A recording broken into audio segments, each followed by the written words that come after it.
me read that. What version did you read that from? New International Version. And what number was that? Or That was- 15. 15, Mhm. 50.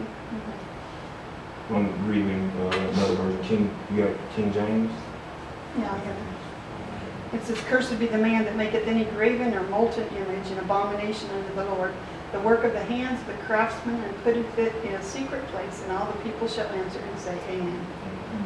And the prayer words said, Yeah, go ahead. okay, cursed is he who makes God out of wood, stone, or metal, and worship them. Okay. And he said the third source of curse, that could be, passed down is disrespect to parents.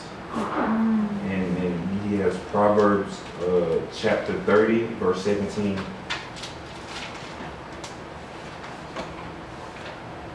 Proverbs chapter. I think this one right here is the parents. This is the parents' best. Like when they want to. I remember growing up.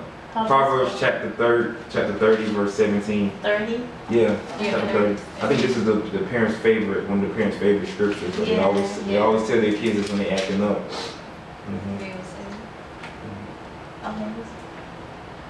Oh, 17. But if your heart, sorry.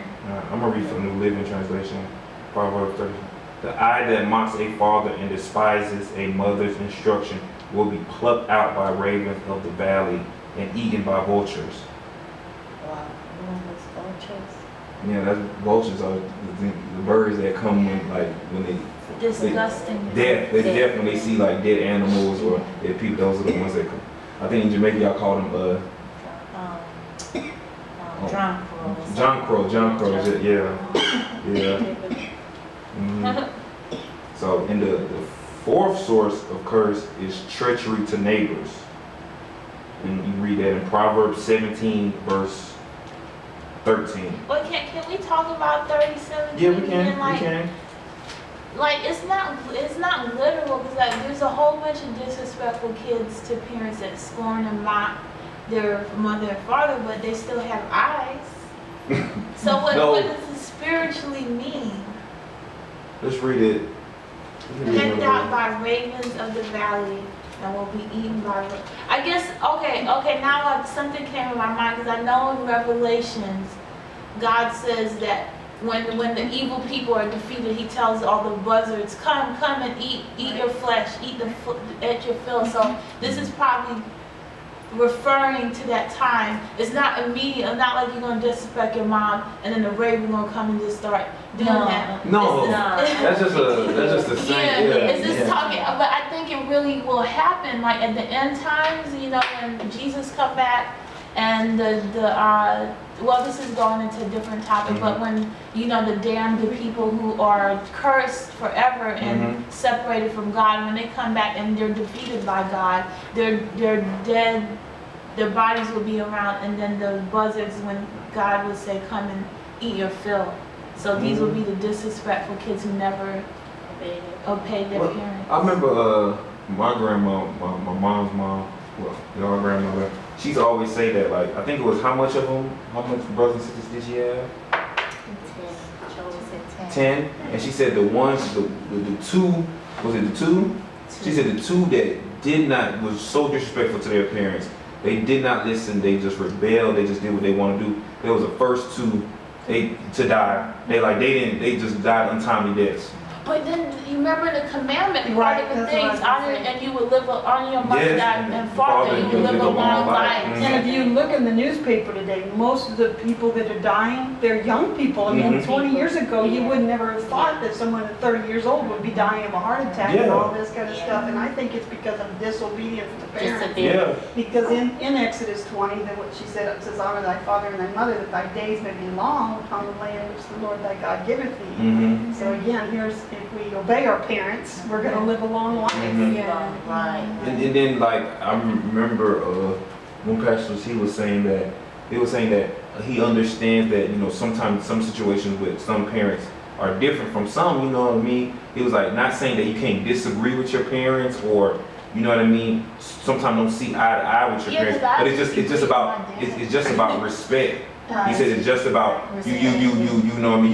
You can disagree, but you can sin not. You see what I'm saying? Yeah. So it's just about just to have respect for them. You know what I mean? No disrespect type of thing. And that's what he's talking about. Because you know we disagree with our parents. You know we say one thing, you know they say another. But it's just about when it comes down to respect. Yeah.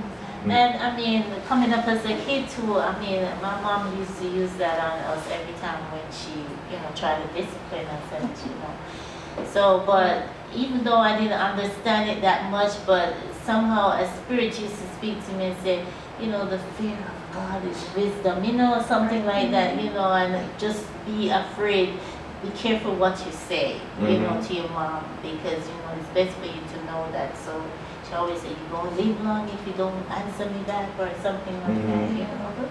I guess I do it. Me and my dad, we just So don't talk back to you. we have arguments. Not disrespectful arguments, but I'm always disagreeing. But I don't think there's nothing wrong with it if you disagree. I But disagree, but what I used to do, instead of talking back most of the time, I would mumble and go somewhere else so that she would say, I hear you. And I said, well, I ain't say nothing. But like I as growing up, I used to see some kids like blatantly. I'm talking about Right. disrespect their parents. I'm talking about like cuss bad words at them and Right. use Try nasty to language. hit them. Yeah, like that and that. I mean, that's blatant disrespect. You know what I mean? And especially like you know, try to disrespect them in front of their friends and you know what I mean? That's disrespect. Yes. You know what I mean? You have respect for your parents when your parents say something to you, you know, outside in front of everybody, and you know, you don't try to show them out in front of people, and you know what I mean? Do So- you literally have some people actually curse? Yes, absolutely. You know, profanity words.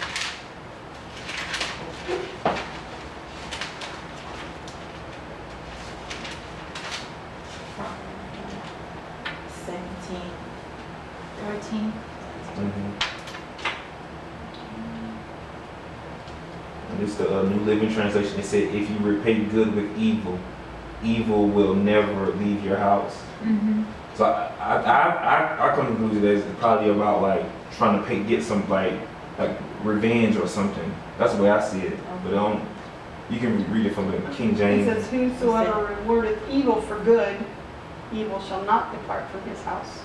Mm-hmm. So that's sort of like revenge in a way, right? Like trying to get take revenge. revenge in your own hands. Yeah, something like that. That's But what I- revenge will be like you repay bad for bad, like somebody do something. But like I think in Yeah, this it's not one, really. like, Yeah, this yeah. one, if someone like gives you something nice and then you do something bad back into them in return, so it's like a curse on you until I guess Yeah. you yeah, ask that for makes forgiveness sense. or something. Mhm. And then, any more questions with that? You want it? Number 5 is injustice to the weak / poor. Then you go to Proverbs chapter 28, verse 27.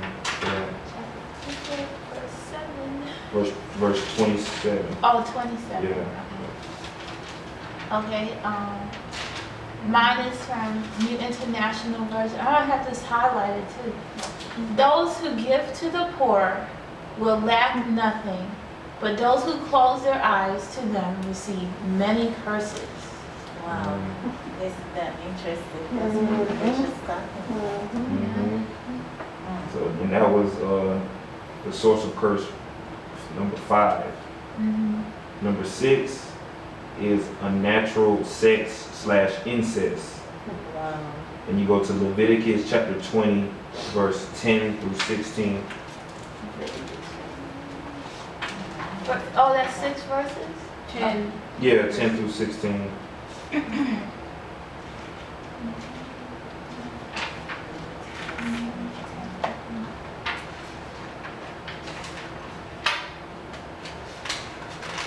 Okay, amen. Say it again. Leviticus chapter 20, verse 10 through 16. Is it 20? Okay. Mhm.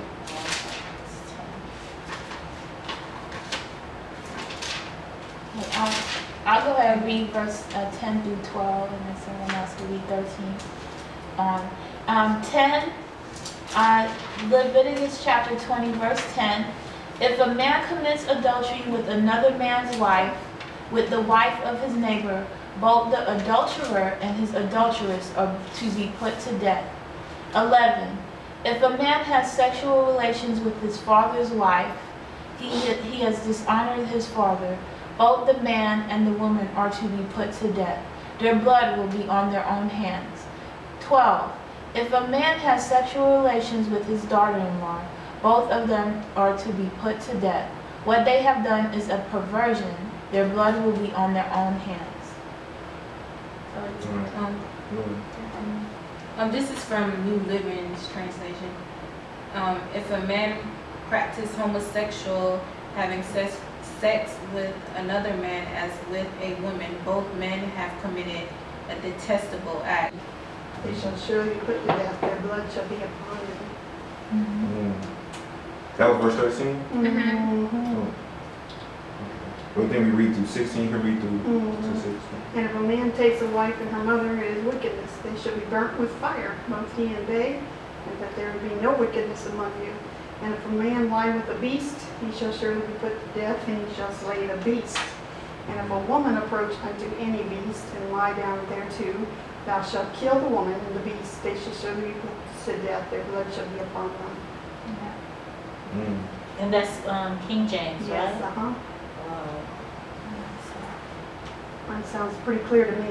Yeah. That's what I'm saying. So like some people might argue like, does this mean that Christian people should kill people who have these abominations? But I don't think that's what it means. I think that they will eventually die, that the physical, and the spiritual, and then they will be at their own fault for dying a spiritual death. Right? Is that how you get it? Yeah, eventually they die on their own. Yeah. Their blood shall be Their blood upon them. shall be- Means they commit this act, They it's commit. It's their fault. it's their own fault, and they're Yeah. gonna have to pay for it. Pay for it, yeah, Oh, the you- consequences, yeah. You said you think that Christians probably take that the wrong way? Yeah, some people, like, I've seen arguments on online where people argue, especially with verse 13 about the homosexual relations. People are, well, Christians, like, in your Bible, the God says that you must kill all homosexuals, and they bring up this verse. But that's not, this is saying they are to be put, this is like, Because we are in a country that is Oh, gone Yeah, crazy. it's